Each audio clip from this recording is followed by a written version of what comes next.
আজ থেকে সতর্ক হন, 60টি কথা বলা বন্ধ করুন, তা না হলে আপনার দোয়া কখনোই কবুল হবে না।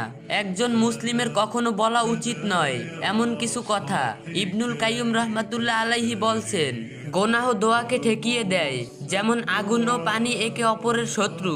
শেষে দেওয়া গাইডটা অবশ্যই শুনবেন, সেখানে দোয়া কবুল হওয়ার একটি প্রমাণিত পদ্ধতি দেওয়া আছে। এই 60টি কথা বলা থেকে অবশ্যই বিরত থাকবেন। এক, ওর চেহারা দেখো। কারো চেহারা নিয়ে হাসি তামাশা করা মানে আল্লাহর সৃষ্টি নিয়ে ঠাট্টা করা। আল্লাহ বলেন, অবশ্যই আমি মানুষকে সৃষ্টি করেছি সর্ব উত্তম গঠনে। সূরা আত-তিন। 2, আল্লাহ আমাকে ক্ষমা করবেন না।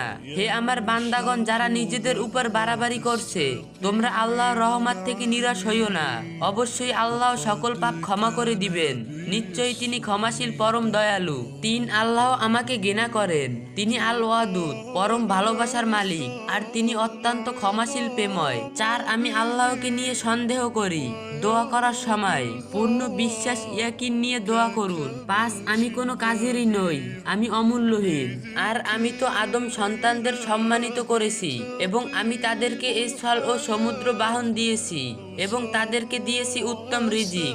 আর আমি যা সৃষ্টি করেছি তাদের থেকে অনেকের উপর আমি তাদেরকে অনেক মর্যাদা দিয়েছি। 6, গালিগালাজ বাজে কথা বলা। ভালো কথা বলুন, না হয় নীরব থাকুন। রাসূল সাল্লাল্লাহু আলাইহি সাল্লাম বলছেন, মুমিন কখনো দোষারোপকারী ও নিন্দাকারী হতে পারে না, অভিশপ্তকারী হতে পারে না, অশ্লীল কাজ করে না, এবং কুটক্তবাসীও হয় না। 7, মায়ের কসম বাবায়ের কসম বলা। শপথ কেবল আল্লাহর নামেই করা বৈধ।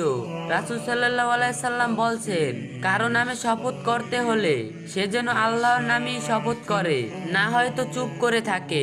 আজ থেকে সতর্ক হন, এই 60টি কথা বলা বন্ধ করুন, তা না হলে আপনার দোয়া কবুল হবে না।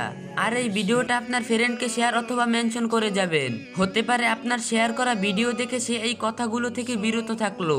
আর যে যত পারেন কপি লিংক করে দিয়েন।